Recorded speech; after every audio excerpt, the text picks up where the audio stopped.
You can take the team out of the tank, but you can't take the tank out of the team as the Sharks tank in the third period.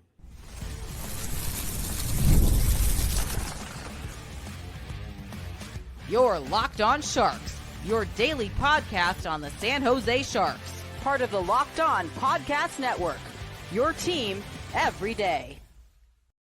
Hello, my name is JD Young, and on today's episode of Locked On Sharks, we're going to dig into the numbers of this 5-2 Sharks loss and why the third period, everything just unraveled for San Jose. Talk about Luca Cagnoni's impressive performance as he looks to hopefully be a full-time NHLer next year. But we have to start with why this might have been almost the perfect tank game for the San Jose Sharks as they lose 5-2 to the Chicago Blackhawks. The only thing that could have made this game better for San Jose is if Celebrini had gotten some points in here to get closer to try to kind of break Jumbo's record.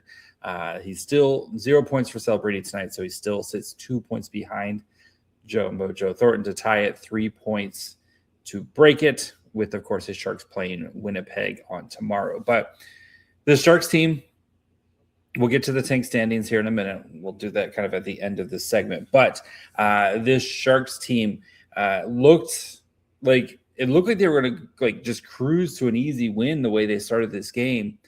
But not a great goal by Yaroslav Askarov at the end of the second kind of just took all the air out of this team. And I don't know if they kind of just realized like we have nothing to play for at this point, because the third period looked like they had never played hockey before. Sometimes just the amount of opportunities and just cross-ice passes, and just the Blackhawks got basically any opportunity they wanted to, and they took advantage of most of those opportunities in the third period. And that was a very disappointing third period, just when coming to the perspective of how they played, especially compared to the first two periods where the Sharks dominated the play. They dominated puck possession. They were getting more shot attempts. Yes, they weren't getting as many shots on goal as you would like, and that's going to be a big issue for San Jose moving forward. That's something that they're going to have to address. But just the third period, they were just like, oh, yeah, that's right. We can't go to the playoffs here. We like that part of our season is over. And it's just as soon as like one bad thing happened, the whole bridge just fell apart for the Sharks. And again, long-term picture, like improving your draft stock is the best way to go here.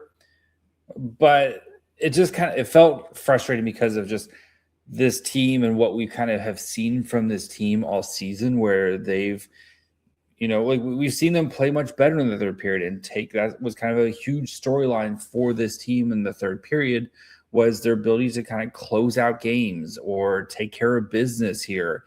And they just didn't do it in this game. And for a team like Chicago, which also has nothing to play for, and they're locked into their position at number 2 heading into the draft lottery, it just wasn't a great feeling that third period. And Chicago did basically whatever they wanted in the third period, right?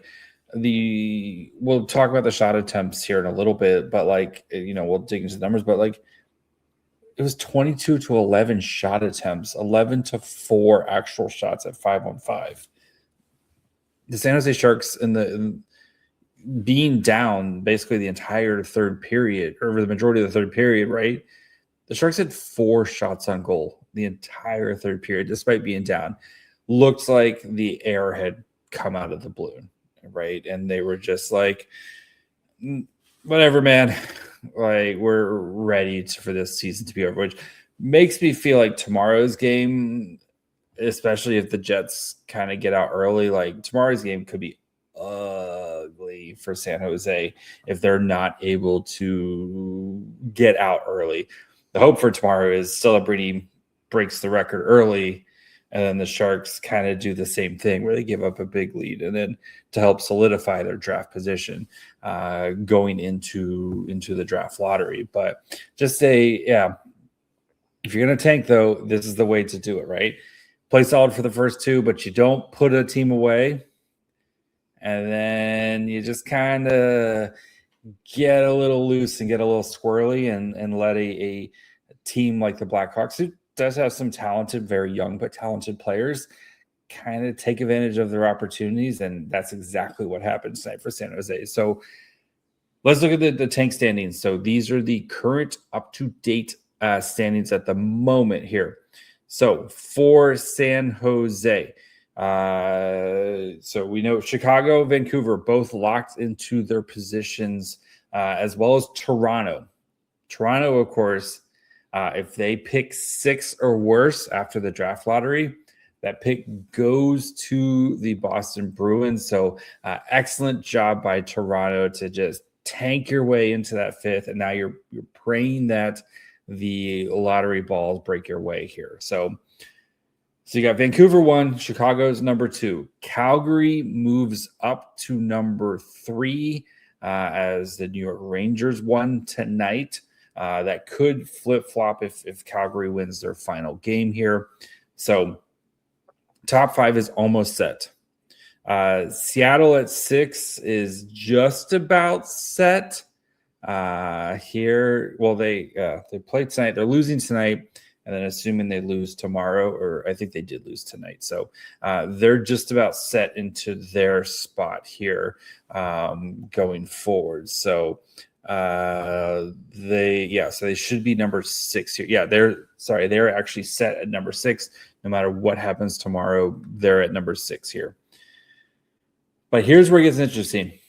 It's 7, 8, 9, and 10. Those are all the draft spots that the Sharks could have heading into the draft lottery. So, all right, let's go through quickly the different places that the Sharks can finish.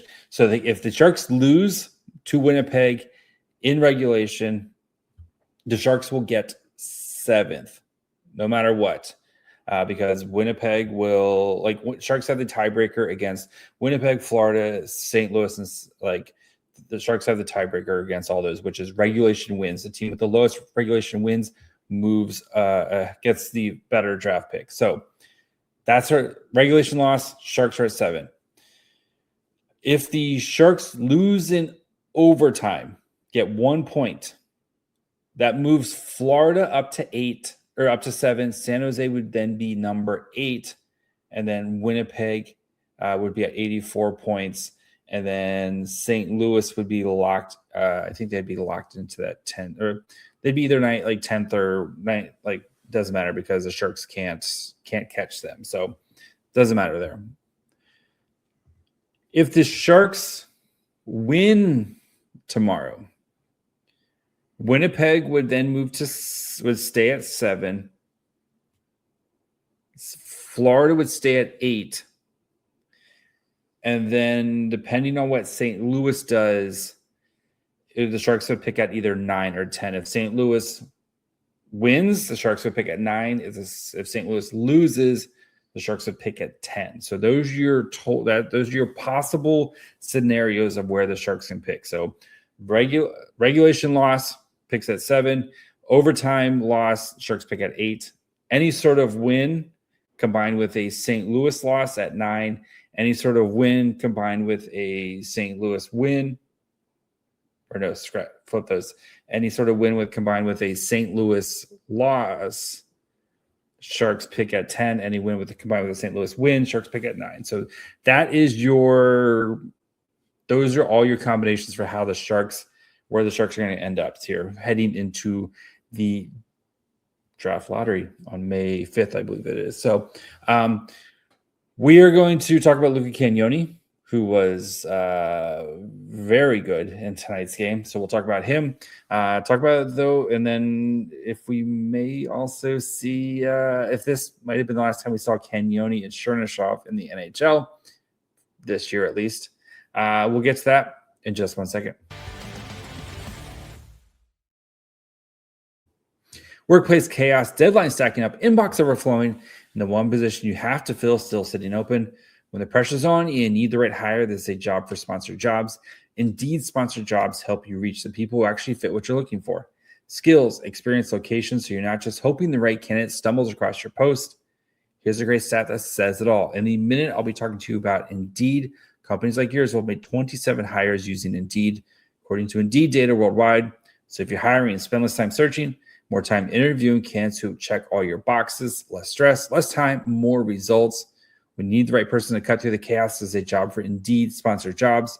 And listeners of the show will get a $75 sponsored job credit to help get your job the premium status it deserves at Indeed.com/podcast.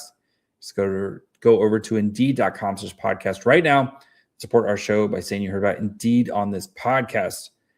Indeed.com/podcast. Terms and conditions apply. Need to hire. This is a job for Indeed sponsored jobs. If you're like me, you love sweets. I definitely have a sweet tooth, but you know how tough it is to find that perfect treat without all the sugar. That's why Cotton Candy 5-Hour Energy Shot brings that nostalgic flavor back in a whole new way. It's a classic cotton candy taste you remember, but with a tasty caffeine boost and zero sugar. It's a quick, easy way to satisfy that sweet craving while keeping things simple on the go. I like cotton candy a lot. I wonder why my youngest loves cotton candy, but you can't be eating sweets all day, right? This is a perfect alternative. The flavor really brings back that throwback fruity vanilla vibe, and it's surprisingly smooth.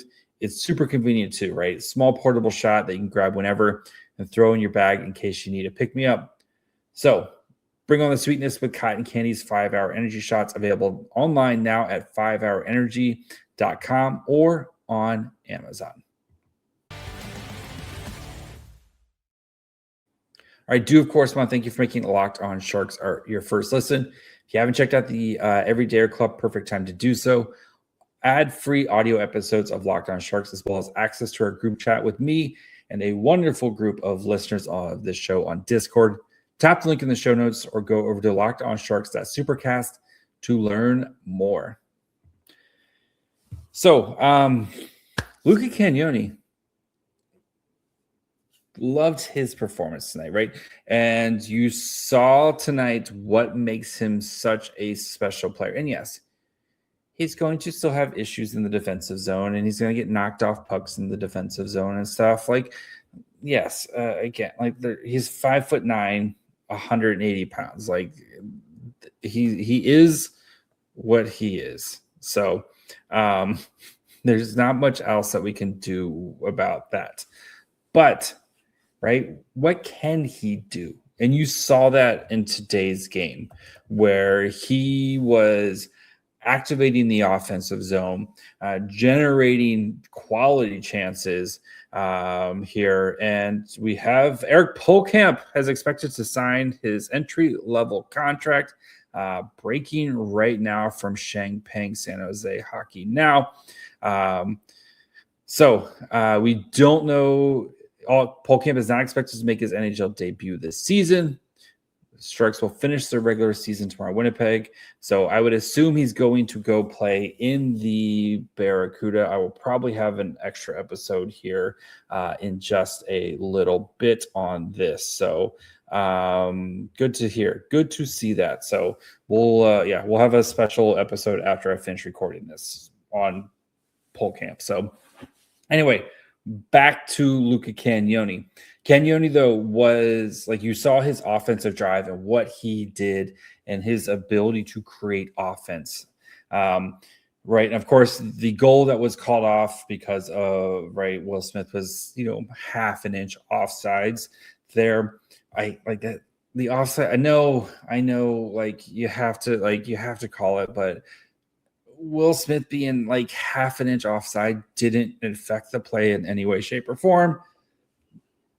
Anyway, I know, again, you got to call it. So, but that keep in that he has, the little kind of behind the leg or between the legs pass that sets everything up there. Just that dynamic creativity that the Sharks just do not have right now outside of Cagnoni. That is what makes him such a special player. So right? You saw it there. You saw his like that kind of give and go where he's working with the forwards there from the point. Just something that the Sharks offense really lacks. And he brings that where, he can work with the, on the any of the wingers or whoever is kind of on the flank there, give with them, and then he drives to the net and tries gets shots off there. Just that creativity, and it's not just let me fire a point shot off into somebody's shin pads and just say okay, I hope that's it. This is very much something actually happening with him on the ice here.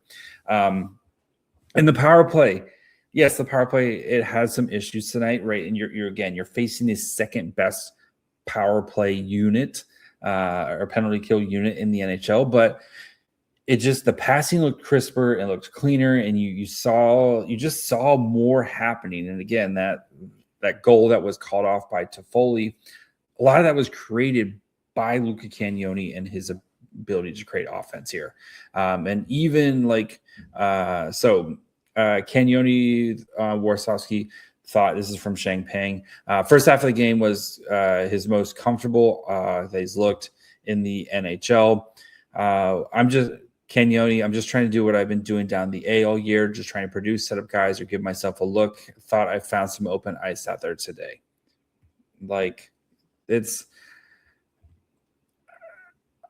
It's going to be very much the Colin Graf thing of okay, he's going to go into camp where it's probably going to be an open job or, an open possibility, and he's going to have to win a job. But from what we've seen, and I know small sample size of two games here compared to what we've seen from the rest of the Sharks defensive group this year, it's just a fresher breath air, and his ability to transport the puck from the defensive zone into the offensive zone, where it's not just Macklin Celebrini and it's not just the defenseman chipping it out and hoping that the forwards can go get it.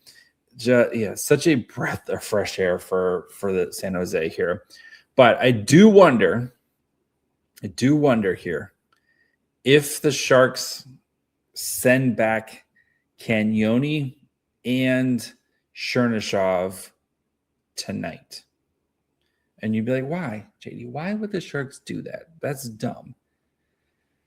We know the Sharks are going to probably play, we know Klingberg's going to play in the game against the Jets as he's at 699 games, and Warsawski's already said he's going to play. And probably going to try to get some of the other guys in, maybe a guy like Regenda or Delandre, some of these other guys in. And again, a meaningless game that we just talked about in the first segment. The Sharks probably realistically want to try to lose said game. And then if you look at the Barracuda schedule, where they play on Friday again at Bakersfield and Saturday versus Bakersfield in as they try to potentially get home ice in their first round, it's going to take a small miracle. They're going to need some help here as they currently sit. They currently sit sixth. They would need to they need to win both their games to get up to 86 points. And then Coachella Valley would have to lose both of their games. I'm looking at the schedule right now, see who Coachella Valley plays this weekend. Yes, they're trying to do that, but still, Coachella Valley plays San Diego and Abbotsford. So good luck there. Maybe San Diego, Abbotsford. That's Abbotsford's team. Well, Abbotsford's played pretty well. As bad as they are, they played pretty tough this year, but still. But also the Barracuda's blue line is just absolutely decimated right now. And even if they do get Polkamp this weekend, and even if they do get all their guys are just really banged up defensively, where Cagnoni had to carry a lot. And if you watched the Barracuda play yesterday without Cagnoni, it was not great. So I do just wonder out loud if that's something that we see the Sharks do to so that way they can play on Friday's game in the AHL. So you can play 3 out of 4 games and you're not kind of either getting them back on Saturday or just not getting them back to the playoffs. I do wonder if maybe they also just don't care about playoff seeding, and they hope that they can just get everyone healthy and kind of be that team that nobody wants to play in the first round. So me just pondering things out loud. So we're going to dig into the numbers of the game, talk about how the Sharks just kind of threw away the third period, look at all the different lines, all that fun stuff here in just 1 second. If you ever opened your bank account and thought, where did all my money go? You're not alone. Keeping track of subscriptions, spending, and bills can get overwhelming fast. That's where Rocket Money comes in, helping you take control of your finances all in one place. Rocket Money does a great job of tracking all your subscriptions in one spot. It can help cancel the ones you don't need with just a few taps. It automatically categorizes your spending so you can actually see where your money is going. If you're anything like me, it goes to feeding my boys and club soccer. That's it. That's where all my money goes. So you can set budgets, get alerts, and stay on top of upcoming bills. It makes everything feel more organized and gives you a clear picture of your finances day to day. Rocket Money is a personal finance app that helps find and cancel unwanted subscriptions, monitors your spending, and helps lower your bills so you can grow your savings. Let Rocket Money help you reach your financial goals faster. Join at rocketmoney.com/lockedon. That's rocketmoney.com/locked-on. All right, let's finish up by digging into the numbers behind this game as the Sharks again lose 5-2. 5 straight goals that they gave up to end this game, including 4 in the third period.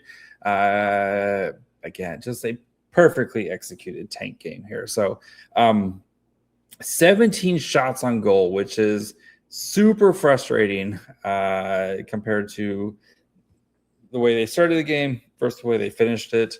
7 in the first period, 6 in the second period, and then 4 in the third period, despite also having a power play in the third period as well. Chicago at 24. Speaking of the power play, Sharks went 1 for 4 on the power play. Michael Misa scoring a goal there. And then they should have gone 2 for there. But again, I get it. Penalty kill, stepping up against a not great power play, going 3 for 3 for the penalty kill for San Jose. 46 minutes of 5-on-5 time in this game. Corsi shot attempts were 38-35 in favor of the Blackhawks. 22 of those 38 came in the third period. So 16 in the first 40 minutes, 22 in the last. That's a let's just get out of here type of performance if I've ever seen one. 52% to 48% if you round up. Corsi 4 for San Jose in favor of the Blackhawks. Actual shots at 5-on-5, 18-16 in favor of the Blackhawks. Scoring chances, 17-13 in favor of the Blackhawks. 10-4 high danger chances. 1.74 to 1.3 expected goals for.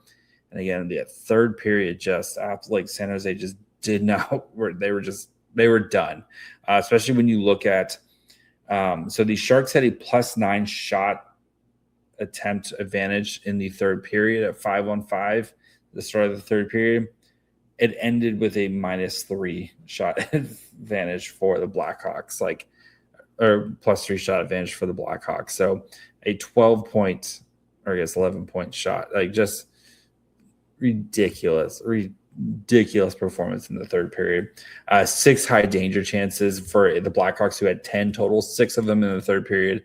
11 scoring chances for, again, the Blackhawks had 17 all game. And just very much a let's go home type of performance in the third period. So as for lines, no changes in lines from last game. Chernyshov, Celebrini, Smith played 10-38, 8-12 shot attempts, 2-5 actual shots, gave up 2 goals, 0.28 to 0.34 expected goals for, 3-6 scoring chances, 1-2 high danger chances. Quiet night from these guys. Chernyshov, though, I felt like he had 3 goals on his stick at some point. He had one where he missed that was wide open, where Misa, that was on the power play. Misa, if you've watched Saginaw with them, those 2 guys have made that play a bunch of a dozen times with backdoor plays between those 2. and Chernyshov just couldn't connect. He had a couple other ones where like I thought he had like there was a 3-on-1 situation and the puck gets over to him and he just flubs it, fumbles it. Not the cleanest night from Chernyshov.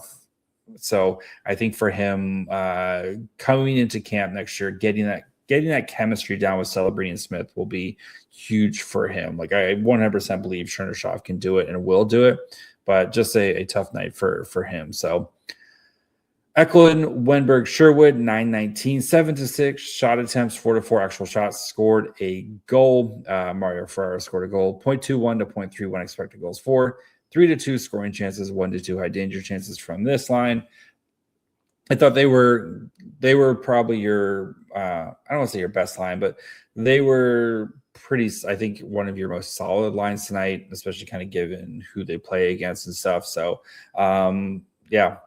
Toffoli, Misa Graf, 833, 5-9 shot attempts, 2-2 actual shots, 0.18 to 0.38 expected goals for, 1-4 scoring chances, and 0-2 high danger chances. So continue to like Misa's game, right? Had the goal, had a really, like I said, he had a really nice play to Chernyshov there as well. I'm still questioning Toffoli on that line, but we're at game 81 here.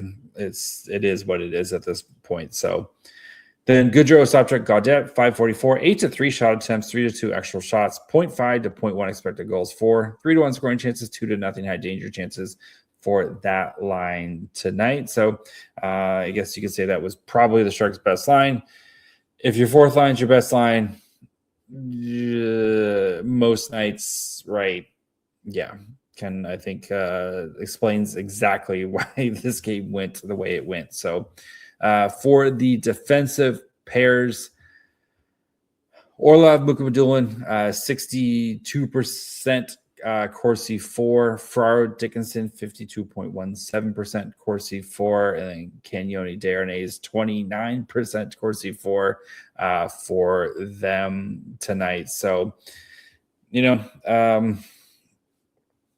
is again losing tonight's game is probably the best thing for San Jose, and losing tomorrow's game also the best thing for San Jose. As for Askarov, really quickly, like you kind of feel bad because I don't think he played poorly. I think he got hung out to dry because of some of the defensive issues, right? Where like Bedard makes a sweet backhanded, sauce play that's to a guy who's left wide open.